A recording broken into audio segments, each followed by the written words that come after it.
नमस्कार दोस्तों, आइए सुनते हैं मुंशी प्रेमचंद्र के द्वारा लिखी कहानी जंजाल। दबाने से इच्छाएं समाप्त हो जाती हैं, हमें इसमें संदेह है। संभव है कुछ मामलों में ऐसा होता हो, लेकिन प्राय सहनशीलता बंद हवा की तरह आंधी की पूर्व पीठिका हुआ करती है। पार्वती को अपने पति के साथ रहते हुए 5 साल से ज्यादा हो गए थे, लेकिन उसने कभी कोई फरमाइश नहीं की थी। यदि वह कभी दबी जबान से या परोक्ष रूप से किसी गहने या कपड़े की चर्चा करती, तो सुरेंद्र नाथ अत्यंत बेबसी के साथ कहते, मेरी आमदनी और खर्च का हिसाब तुम्हारे हाथ में है। यदि इसमें कोई गुंजाइश दिखाई दे तो जो चाहे चीजें बनवा लो। इससे अधिक प्रसन्नता की बात मेरे लिए क्या होगी कि तुम्हें गहने से सजी देखूं। यह उत्तर सुनकर पार्वती सिर झुका लेती और सोचती कि मैं सारी उम्र यूं ही नंगी बुच्ची बनी बैठी रहूंगी। कभी सोचती है कि वह खर्च ना करूं, इस मत में कमी करूं, लेकिन चूल कभी ठीक नहीं बैठती थी। उसके पास पहले से भी कुछ गहने थे, लेकिन वो उन्हें भी नहीं पहनती थी। त्योहार या उत्सव में भी वो प्राय सादी साड़ी पहनकर ही रह जाती थी। वो अपनी महरी और पड़ोसिनों को दिखाना चाहती थी कि उसे गहनों की भूख नहीं है, लेकिन वह इस समय अपने दुर्भाग्य और पति की निर्धनता की घोषणा थी। उसे रह रहकर विचार आता कि मेरे लिए सुरेंद्र जितना कुछ कर सकते हैं उतना नहीं करते। वे मेरी अनापत्ति और सीधेपन का नाजायज फायदा उठाते हैं। निराश होकर वो कभी कभी सुरेंद्र से झगड़ना चाहती, झगड़ती, मुंह फेर कर बात करती, उसे सुना अनसुना कर अपने भाग्य को कोसती। सुरेंद्र समझ जाते कि इस समय हवा का रुख बदला हुआ है, बचकर निकल जाते। कभी कभी गंगा स्नान या किसी मेले से लौटकर पार्वती पर गहनों का उन्माद सा छा जाता था। वो संकल्प करती कि एक बार मन के निकाल ही लूं, जो 200-400 रुपए बचे हुए हैं उनकी कोई चीज बनवा लूं। कल की चिंता में कहाँ तक मरती रहूं। लेकिन एक क्षण में उसका यह उन्माद उड़न छू हो जाता। यहाँ तक कि लगातार सहन करने के कारण उसकी सजने के शौक की इच्छाएं मरकर मन के एक कोने में पड़ी रहती थी। मगर आज 5 साल के बाद ये इच्छा जागृत हुई है। इसमें बेचैनी नहीं है, लेकिन बेचैनी से भी ज्यादा दुखदायी उदासी है। पार्वती के छोटे भाई की शादी होने वाली है। उसके मायके से बुलावा आया है। इस समारोह में भाग लेना जरूरी है। गहनों का पहनना भी आवश्यक हो गया है। इस अवसर पर सुरेंद्र भी अपनी व्यवस्था का बहाना न कर सके। इस समय यह उपाय भी सफल होता दिखाई नहीं दिया। शाम के समय सुरेंद्र बाहर से लपके हुए आए। उनका चेहरा चमक रहा था। उन्होंने पार्वती के हाथ में एक पोटली रख दी। पार्वती ने खोलकर देखा तो पोटली में कुछ जड़ाऊ कंगन, एक चंद्रहार और झुमके दिखाई दिए।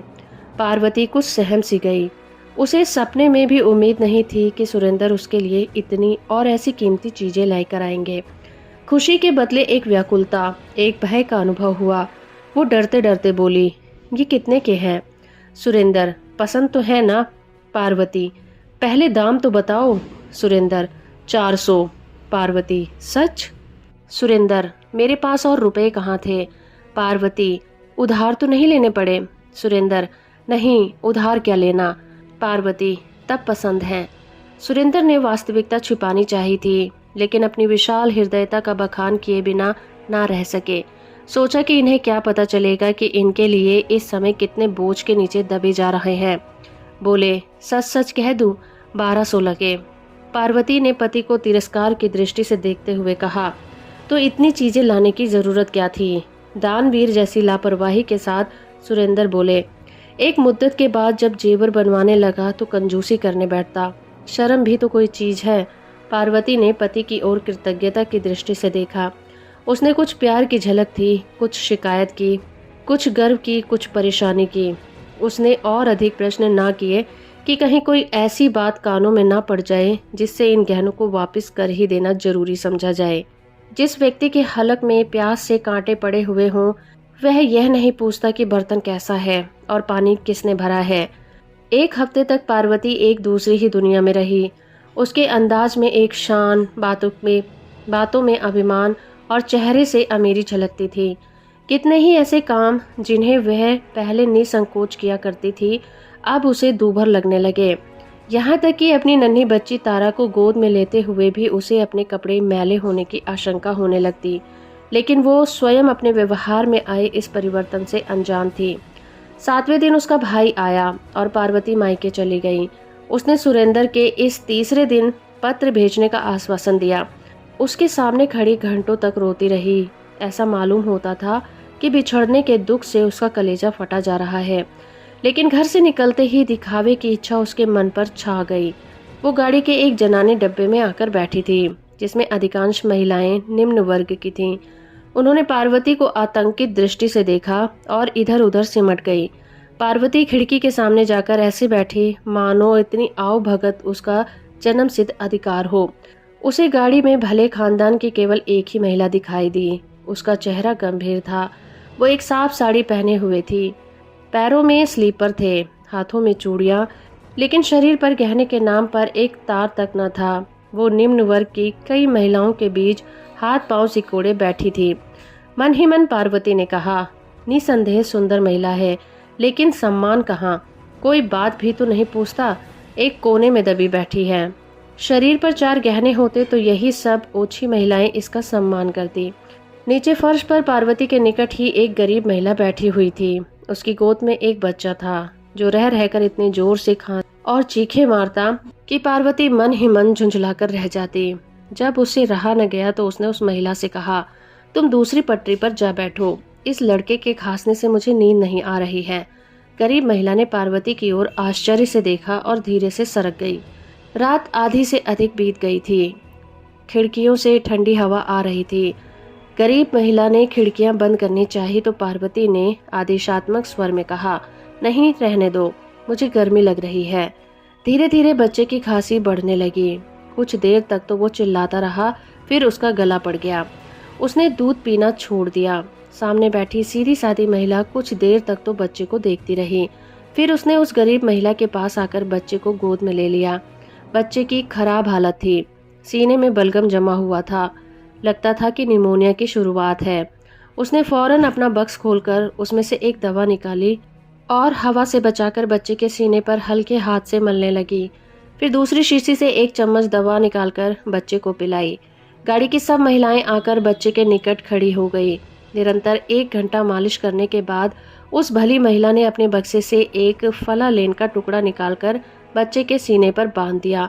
बच्चा सो गया। वह रात के 3 बजे तक बच्चे को गोद में लिए 1-1 घंटे तक दवा पिलाती रही। बच्चे ने दूध पीना शुरू किया। उसके गले की घरघराहट रुक गई और वो मौत के फंदे से निकल आया। बच्चे की माँ अपनी उपकारिणी के पांवों पर गिर पड़ी और रो रो कर उसे धन्यवाद देने लगी। इलाहाबाद में पार्वती और वो सीधी सादी महिला दोनों उतरी। पार्वती का भाई आकर कुलियों को पुकारने लगा। जब कोई कुली न आया तो पार्वती को ही अपने संदूक, बिस्तर आदि सभी चीजें उतार उतार कर भाई को देने पड़े। उसकी रेशमी साड़ी चाटक चिरक गई। उधर उस गंभीर सीधी सादी महिला ने जैसे ही अपना बिस्तर उठाया तो लपक कर एक महिला ने उसके हाथों से बिस्तर ले लिया। दूसरी ने उसका संदूक उतार दिया। तीसरी ने उसका दवाओं का बक्सा उठाया और कई महिलाएं उसे धर्मशाला तक पहुंचाने आई। बीमार बच्चे की माँ बार बार उसके आगे हाथ पैर जोड़ती और पैरों में गिरती पड़ती। दूसरी महिलाएं भी उसे गले मिली। ऐसा लगता था मानो वो अपनी आत्मीय से बिछुड़ रही हो, लेकिन किसी ने पार्वती की बात भी न पूछी। उसके जाने से सब महिलाओं को सच्ची खुशी हुई थी, मानो सिर से एक बला ही टल गई हो। अब उसे जरा कमर सीधी करने की जगह तो मिलेगी। बीमार बच्चे की मां ने तो उसे घृणा की दृष्टि से देखा और मन ही मन उसे भी जी भर कर कोसा। पार्वती ने मन में कहा, इस सीधी सादी औरत ने तो अच्छा ही रंग जमा लिया। सभी महिलाएं अनुचरी बन गई हैं, मानो कोई मंत्र ही फूंक दिया हो। गवारों के बीच में ऐसा हो सकता है, परंतु किसी भले घर में ऐसे कौन घास डालेगा। पार्वती का मायका शहर से सटी एक ऐसी बस्ती में था जिसे न शहर कह सकते थे न देहात। वहाँ शहर की तो एक ही सुविधा ना थी, मगर देहात के सभी कष्ट मौजूद थे। न शहर की सड़कें, लालटेनें, नालियां थी, न देहात का विस्तार, हरियाली और हवा। वहाँ का दूध शहर वाले पीते थे, सब्जी शहर वाले खाते थे, लकड़ी शहर वाले जलाते थे। वहाँ के मजदूर काम करने शहर जाते थे। खाने पीने की चीजें वहाँ शहर से आकर ही बिकती थी। पार्वती के पिता के पास कुछ जमीन थी, लेकिन वो मजदूरों की कमी के कारण खेती नहीं कर सकते थे। उसके भाई अंग्रेजी पढ़ते और वकालत का सपना देखते थे। भोले भाले से चालाक बनने की धुन सवार थी। बेटी का ठाट बाट देखकर पार्वती की माँ फूली न समाई। उसकी दुनिया इन्हीं इन्हें गिने मकानों के निवासियों तक सीमित थी। वहाँ के गहने कपड़े, शादी ब्याह, झगड़े टंटे उनके अस्तित्व की धुरी थे। वो उनमें ही बसती थी और उन्हीं का सपना देखती थी। मोहल्ले में किसी के घर बच्चा पैदा होना उनके लिए पनामा नहर के उद्घाटन से बड़ी घटना थी, और किसी के घर में एक नए कंठे का बनना देहली के निर्माण से कहीं अधिक शानदार थी। पार्वती को देखकर बाग बाग हो गई। उसे साथ लेकर पड़ोसनों के घर गई। जो भी उसके कंगन और चंद्रहार को देखता लोटपोट हो जाता। माँ के सामने ही सामर्थ्य के अनुसार उन गहनों का मूल्य बढ़ा चढ़ाकर बताती। 2-3 दिन पूरे मोहल्ले में उन गहनों की नुमाइश हुई। पार्वती का सिक्का जम गया, उसका रोब बैठ गया था। पार्वती की चाल ढाल में एक शान टपकती थी। वो खाना खाने बैठती तो नाक सिकोड़ लेती। घी बेस्वाद है, पानी पीती तो मुंह बनाकर ठंडा नहीं है। माँ सबको सुना सुना कर कहती, भला इनसे पूछो घर का सा सुख यहाँ कहाँ मिलेगा। वहाँ अपने मन का खाती थी, अपने मन का पहनती थी। यहाँ गृहस्थी में तो मोटा महीन सब मिलेगा, मगर बेचारी में जरा भी ऐंठ नहीं है। वही पुराना स्वभाव है, वही अल्हड़पन है। पार्वती की बिटिया तारा पूरे मोहल्ले की गुड़िया बनी हुई थी। सभी छोटे बड़े उसे गोद में उठाते और प्यार से चूमते। कोई कहता, बेटी ये हमली हमको दे दो, तो तारा तोतली बोली में कहती, हमारी है। कोई पूछता, बेटी ये कड़े किसने बनवाए हैं? तारा कहती, मेरे बाबूजी ने। शादी का दिन निकट आ गया। रस्म रिवाज होने लगे। मोहल्ले की औरतें बन संवर कर आने लगीं, लेकिन पार्वती उन सब की रानी लगती थी। सभी औरतों की दृष्टि उसके कंगन, चंद्रहार और झुमकों पर ही टिकी रहती। सब उससे दबती, उसका लिहाज करती, उसकी हाँ में हाँ मिलाती। पार्वती को यह सम्मान केवल अपने गहनों के बल पर ही मिल रहा था। बारात चलने के दिन न्योते में सुरेंद्र नाथ भी आए।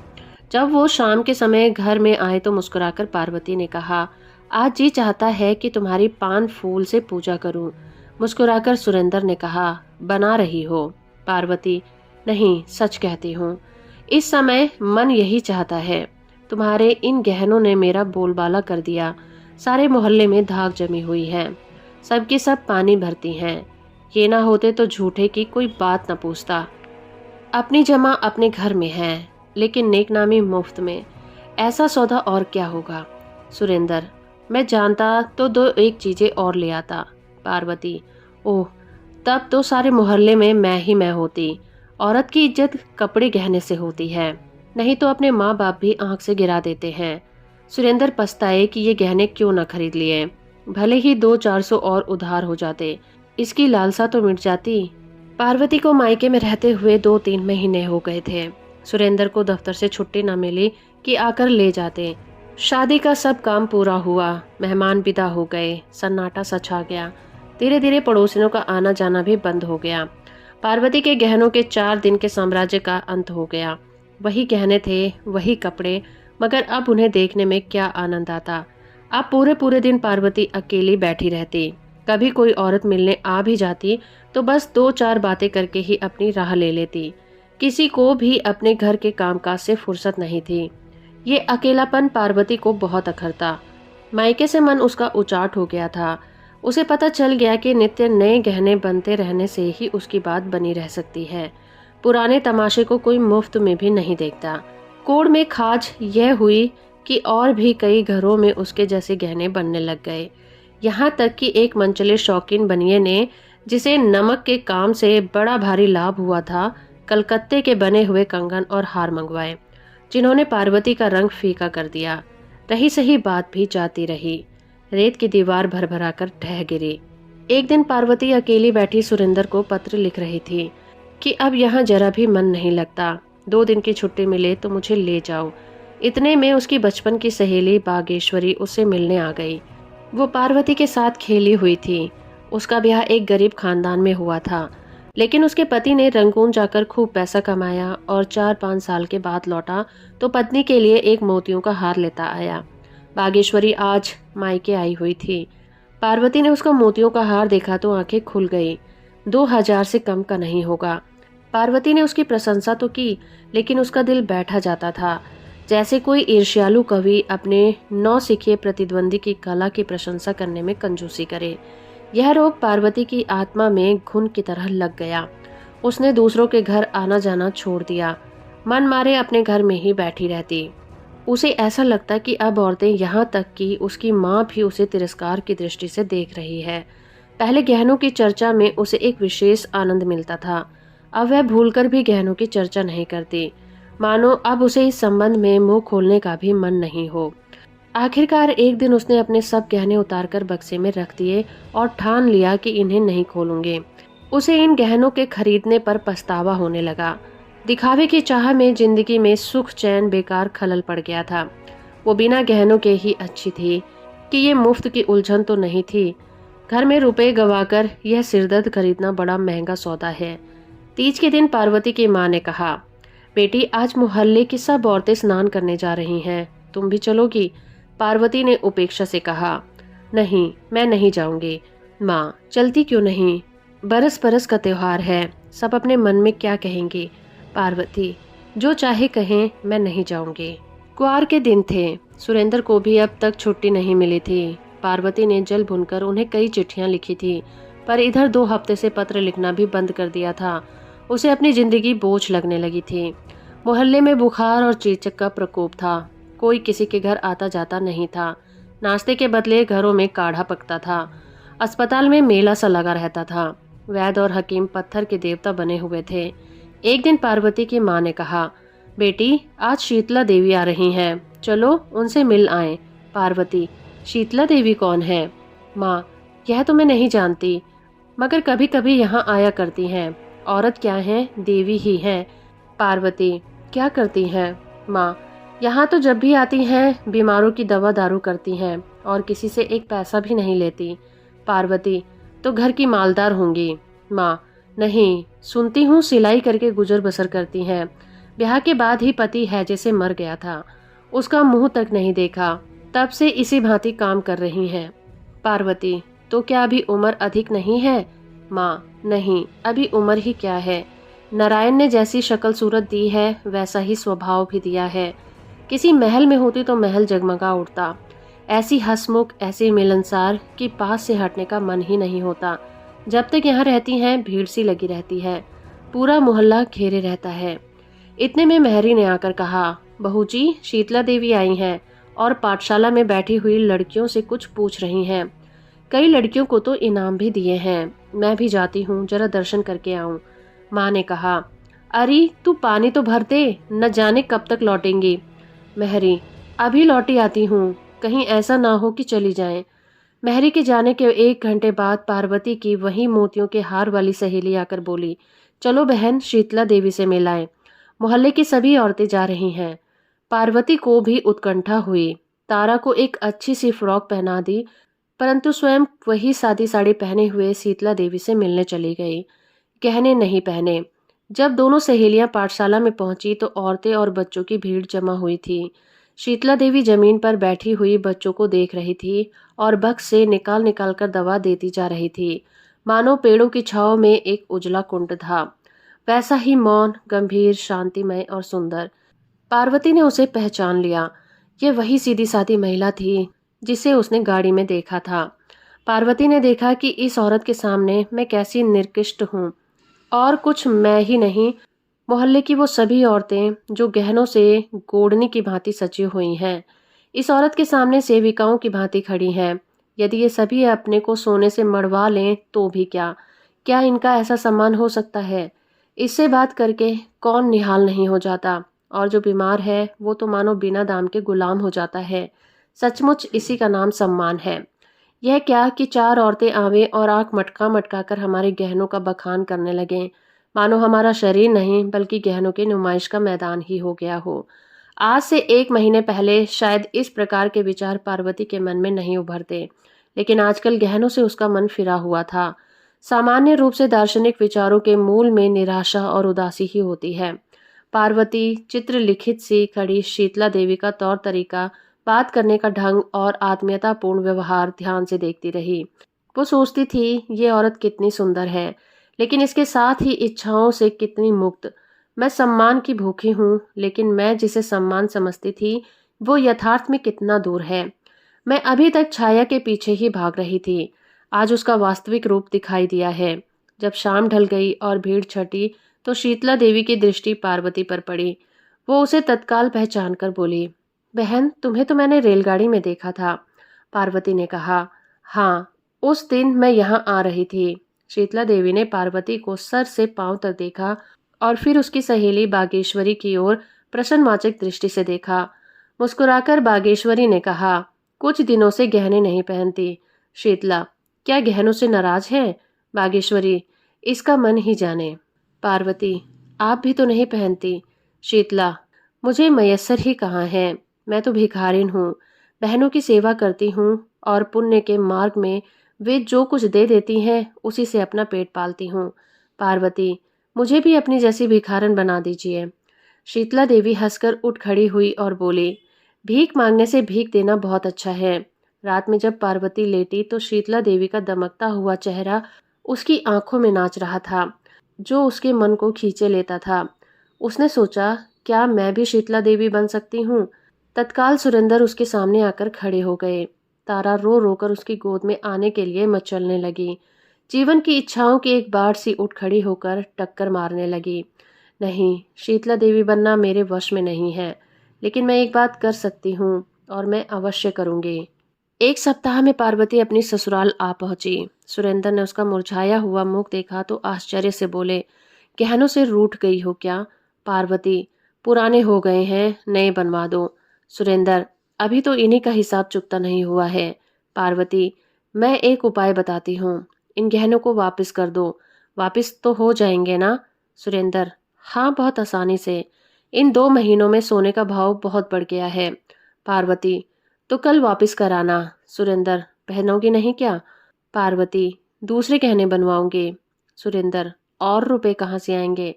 पार्वती, उन गहनों से रुपए नहीं लगेंगे। सुरेंद्र, मैं तुम्हारा मतलब नहीं समझा। पार्वती, ये गहने जी के जंजाल हैं, इनसे मन भर गया है। इन्हें बेचकर किसी बैंक में जमा कर दो। हर महीने मुझे उसका ब्याज दे दिया करना। सुरेंद्र ने बात हंसी में उड़ानी चाही, लेकिन पार्वती के हाव भाव से ऐसा दृढ़ संकल्प प्रकट होता था कि वो उस विषय में बहुत ज्यादा गंभीर है। दूसरे महीने में शीतला देवी के नाम 12 रुपए का एक गुमनाम मनी ऑर्डर पहुंचा। कूपन में लिखा हुआ था, यह तुच्छ धनराशि स्वीकार कीजिए। ईश्वर की इच्छा हुई तो यह धनराशि स्थायी रूप से प्रति माह मिलती रहेगी। आप इसे जिस भांति चाहें खर्च करें। अब से दुआएं ही मेरा आभूषण होंगी। ये धातु के टुकड़े तो जी के जंजाल हैं, इनसे मेरा मन भर गया है। तो दोस्तों, अभी आप सुन रहे थे मुंशी प्रेमचंद्र के द्वारा लिखी कहानी जंजाल। उम्मीद करती हूँ मेरा ये प्रयास और ये कहानी आपको अच्छी लगी होगी। इसी तरह की कहानियों से अपडेट रहने के लिए, सुनने के लिए आप मेरे चैनल को सब्सक्राइब कर सकते हैं। इस वीडियो को लाइक और शेयर करना बिल्कुल मत भूलिएगा। धन्यवाद।